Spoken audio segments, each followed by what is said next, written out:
Gotcha. We got some new people here. We've never met. Clint, ESPN, how are you? Clint, we've never met, but I know who you are. You met?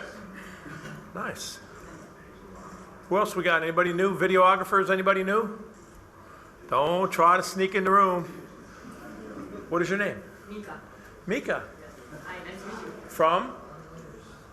From Southeast Coast, a Japanese newspaper. Beautiful. I live here, so. Oh, you live here? Yeah. Yes. Great English. Fantastic. Fantastic.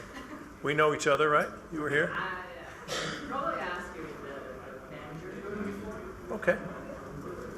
Who else? Anybody else new here that's not speaking up? In the back? The shoppers here?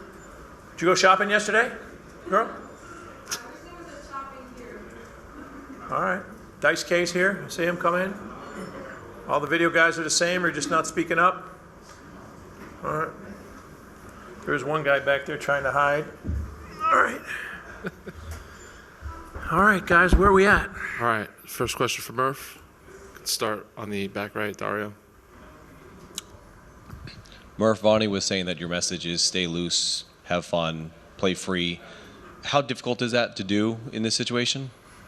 I mean, you know, it's imperative that you understand that if you tighten up or you're trying too hard, it's not going to help you, you know. But don't mistake being loose for being flippant and not caring. Just being loose, understanding we know how we play, we know what is important, and we know we're up against it right now. But there's a lot of examples of keeping it simple. You know, I was lucky enough to get a call from a legendary manager this morning, and I've been seeking his advice. And you know, he said to me, the little things. You know, like do the little things; they lead to the victory tonight. And he said, your mantra all year has been win tonight. You can't win 4 games tonight. You can win 1 game. So win tonight. Todd. Murph, Jose pitched a winner go home game against you guys last year in the playoffs. How valuable is his experience going to be tonight in the same situation? You know, you think about it, going to Jose is an easy decision. You know, like he is the guy with the experience. He threw the ball really good in the Cubs series. I look forward to it today. I'm very confident that he understands the situation and can handle it. Kurt. With flipping the lineup a little bit, how much of that is wanting to try something new, down 3-0, and how much of it is just the matchups? I mean, our six top hitters hit the top 6 every day.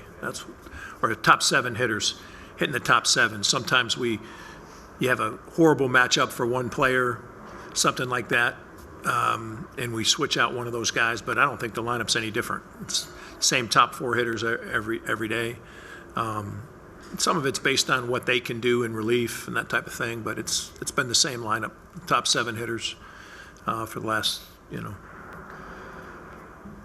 for the playoff postseason for sure. Let's go back to Dario. Murph, I just got 2 quick ones. You mentioned the legendary manager gave you advice. Do you mind telling us who? Joe Torre. You know him?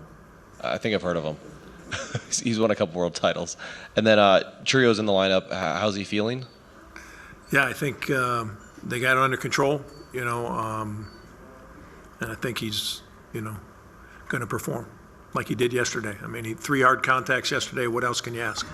You know, you might walk away and say, hey, he was 0 for 4, but he hit the ball hard 3 times, you know, and had nothing to show for it. Adam.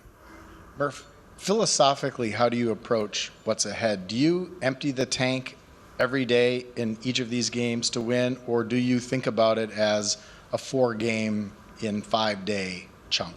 Right. I think you have to think about winning it all. Why are you doing this? Does it matter if you win 1? Does it matter if you win 2?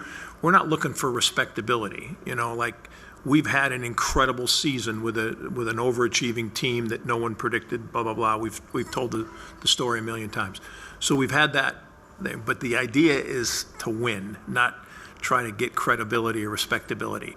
We have not, and And really, due to the Dodgers' performance, we have not performed well in these 3 games. But also, what could we do better in those 3 games? I'm just not pleased with saying the Dodgers pitch great and that's the way it is. Too bad. It can happen in baseball. No, what could we have done? I like to dissect what we could have done better offensively, pitching, et cetera, et cetera. Pitching decisions, if they work out, they're great decisions. No one asked me in Game 5, how about the decision to move that? What a decision. Yeah, thanks, guys. That was great. But as soon as you make a decision and the guy gets a base hit off the first guy or vice versa, it's a bad decision. So I live with all that, but I can't live with our team not kind of representing kind of how we play the game. Although we've done some great defensive things, we've pitched well, we've base run well. Man, there was a few things in the last 3 games that just doesn't sit well with me, Stay on the right side, 5 rows back. Hey, Murph. Most of the guys in your lineup haven't really faced Shohei. How does that affect? All of them. All of them. Yeah, so what does that mean today when these guys are going in the box for the first time against him? Yeah, I mean, it's always a little advantage pitcher when they haven't seen you before. But they're 170 games in. They understand that you're not facing Shohei, you're facing the ball. You know what I mean? So you just got to do your best you can to see it as well as you can. And they know his routine, that type of thing. They know his repertoire. So it's about seeing the ball and trying to win that pitch. Stay on the right side, far right, 3rd row. Hey, Pat. Only the 2004 Boston Red Sox have come back from a 3-0 deficit. Have you taken a look at the series to maybe find some, inspiration? Yeah, for sure. I've seen in sports in my many years of life, I've seen a lot of great comebacks. I've seen a lot of great upsets, et cetera, et cetera. But it all starts, when you're in it, it all starts with one pitch, one inning, you know what I mean? One game at a time. So we're not thinking of winning 4 like Joe Torre said. We're not trying to win 4 tonight. We're trying to win a game tonight. Let's go to Clinton in the front. Murph, in your many years of life, as you referenced, you've Now you're going to make an age joke, okay? No. Hey, look, it's your right. It's your right. What I'm saying is you've managed the game at a lot of high levels, and I'm asking you, have you ever seen anything like what Mookie Betts has done, moving from right to second to short in terms of his effectiveness and development? Oh, I said it before the series, I think in front of this group. I'm not sure, but being so old, I remember things. But I think I've said it. Like, it's an incredible, untold story. Shohei Ohtani might be the best baseball player on earth right now. It's debatable, whatever, but he might be. Freddie Freeman has touched our hearts many times in the wrong way. But Mookie Betts, what he's doing in the game of baseball is incredible. To move from outfield to playing shortstop on the Los Angeles Dodgers, team that's stacked with everything you can be stacked with. For him to do that and do it well is incredible. And then struggled early, according to Mookie, and now he's swinging it in every clutch situation. I mean, and hitting behind Shohei, which is a huge responsibility. I'm just telling you, man, that needs to be brought out, because if you're talking about most valuable player, you're going to go through, the stats and all that kind of stuff. But if you're talking about a player that really was valuable to this team this year, I'm saying Mookie Betts is number 1. No disrespect to Shohei and or Freddie or some of the great pitching and et cetera. Incredible. Imagine Steph Curry just saying, okay, now he's going to go play power forward and guard the other team's best player. That's what it's like. So he's going to guard the other team's best player who's bigger, whatever. Never done it, and he does it, and they win still. And he still puts up his, 30 plus a game. Amazing.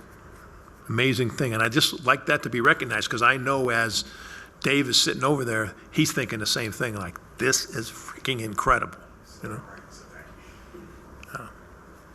Anything else from Murph today? I'd give him MVP votes for that. Nightingale, you like that? No, I know. They're like, you're involved in the MVP thing. Like, do you make the decision yourself, or does these big name reporters? You know what I mean? Okay, well, that's what I'm saying. Mookie needs to get some consideration. No, okay, you say no because you're of that, you know, you got that wall up about not letting that thinking in, but man. No, I think what he's done is incredible. I do too. But Yeah. the Dodgers have so many MVP candidates, it's a problem. You mentioned two of them. It's a tough battle. You talked about your guy, where he's been in the battle. Who's that? Yelich. What about him? You and I talked about it, where he fits into the battle. So, yeah, it's a tough battle. You're right. It's a tough ballot. Tough game. We got a tough mountain to climb, but let's get started one step at a time. So I think it's funny that the guy who called you. Barry just talks out of his own. No rules. No rules I've- for Barry. I've He given just does up. whatever the hell he wants. Barry, I love you, man. That's why we get along. No rules. Just speak up whenever you want. No, say what you're saying. I was doing that as a compliment. Go ahead. I was saying that I thought it was funny that the guy who called you today to give you advice about coming back in a 0-4 series was the guy who lost the Bucks. Yeah. It's called humility. That's called friendship. That's a beautiful thing. Beautiful thing. All right, Murph, appreciate the time. We'll see you post. Got it. You got it. See you tomorrow. What's that? Definitely after the game. What was I supposed to say? I like that confidence. I just said see you tomorrow.